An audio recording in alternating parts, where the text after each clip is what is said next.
1,300 years, longer than any religion that has a representative saying, this is the Creator's representative ruling this part of the world. You understand? Some they may have kings, 1 generation, 2 generations, and that's it. Everything falls. But this continued for over 1,000 years, getting bigger and stronger and stronger. If there is no Khalifa, there is no there is no permission to do so many things. But in the old days, they say the Khilafat is necessary. See, for what? To declare Ramadan, to declare Eid, to offer protection, to correct wrong things with power. So many things, correct? Meaning ruling, Islam to rule, to have its own system politically, in every system, education-wise, military-wise, everything. But when that Khalifa, it is removed, that's why you see what so many Muslim countries have so many different dates for Ramazans, different dates for Eids. They cannot come together. You cannot come together. So you're asking, what is the wisdom that it is not allowed to fight now these days? Because Allah has given this time for the Jababira, and Prophet ﷺ is saying to the believers what you have to do. What is the wisdom of not fighting? Is it something that we have to go through? You cannot fight because you lose. Because you will lose. Islam is not a religion that, okay, we just go, it doesn't matter if we lose, we all die. It's not.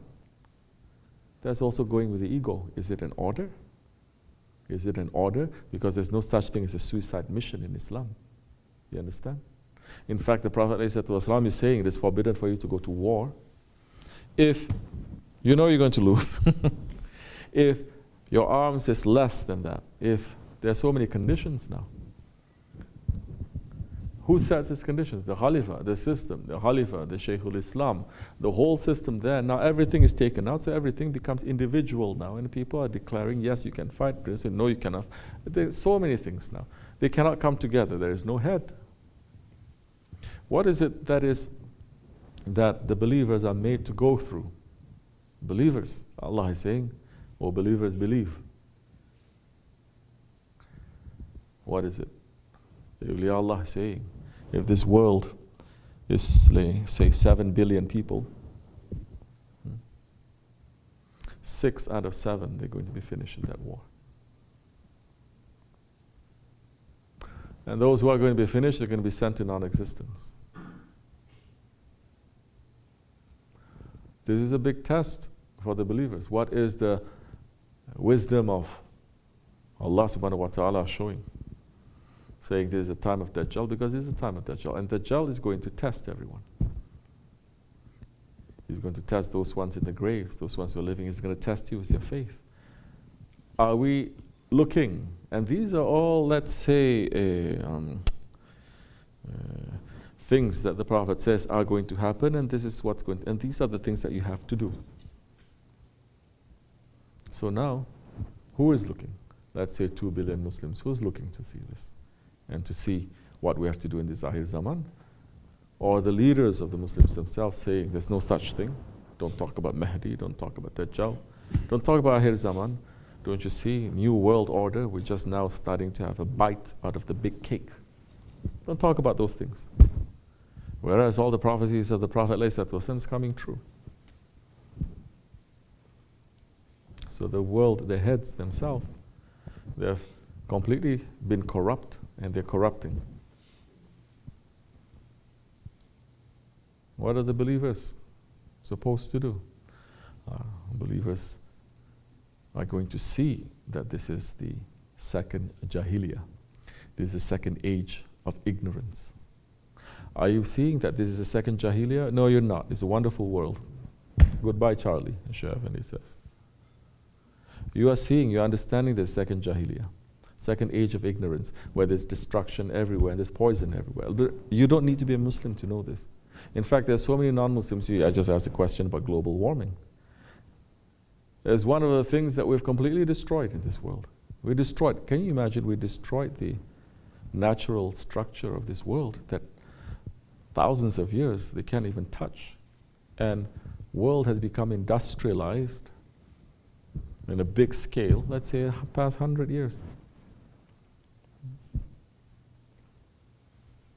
We cannot even, with this technology of 100 years, let's say, we cannot even make it to last, this world. We keep eating at each other. So, how are the believers thinking? What are they thinking? What are they being busy with? It is not supposed to, because now the believer must know more and more and more, especially since the Khilafat fell, we put our faith more and more into this material world. Muslims start to put their faith more in this material world, right? What are Muslim nations doing? They're racing to build nuclear arms. Nuclear weapons, to do what? So they're putting their faith in that. They're not putting their faith in the friends of Allah that are able to move those nuclear weapons too. They're not putting their faith in that. So they're losing their faith now. So now, what is going to happen is something that is beyond the technology. Technology is going to fail. So who are those believers? 1 out of 7, only 1 is going to survive. We ask, are we that one? We have to ask, are we that one? If you're loving this world, you're following, you're saying there's nothing wrong, everything is okay, everything that we're destroying, from the air to the water to people to traditions to thousands of years, hundreds of thousands of years, things, they say there's nothing wrong with that, that you're not from that one. You're from the majority who thinks it's okay. Which is why in the Akhir Zaman, labels are not important too. Because there's so many things that we're speaking about, awliya is speaking about, but non-Muslims feel more attracted to it. They say, yes, this is exactly what we were thinking. And there's so many things that we're speaking right now that Muslims, calling themselves Ahl Sunnah even, they're saying, what is this? Prove to me. Where is it in the Quran? Where is it in the Hadith? Where is this? Becoming more Salafi, more Wahhabi than those ones are. So, we're going through second Jahiliyyah. We become strangers. To feel a little bit what the Prophet ﷺ and his companions, they felt in the first Jahiliyyah. Are we feeling like that? If you are, it's okay, it's good. If it's not, something is wrong there. Because you don't have to be a saint to understand that we're burning this whole world every single day.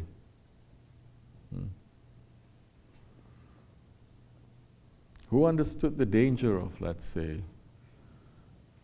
Chernobyl in the 80s? Who understood the danger of that when those nuclear reactors, they just melt down and they're sending a punishment that is from hell. A punishment from hell. It is unseen. Everything it touches, it just melts it away, right away. Nothing can stop it. Who is aware of that? A little bit here and there. And now, say 20 years later, 30 years later, however long it is, who talks about that? Nobody. They make maybe one show here and there, but okay, that's it. That is what we know. And that was a very big thing. Happened in Japan too. Very big thing. Recently it happened too. And these are the things that we know. What about the things that we don't know? So we're living in pretty dangerous times. We're living in dangerous times, but we're not having paranoia and fear, you understand? With that. We still go out in the world, but we don't agree with how things are. We pull ourselves back, like the question before. We're being busy with that because we know the protection, how it's going to come, and we know that the power of the saints, how they're going to put that protection on us.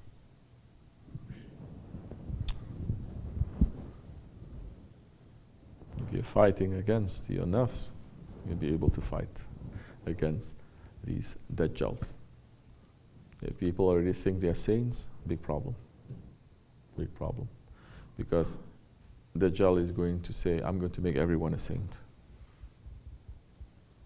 It's going to open so many things, and you're going to see, and your head is going to spin.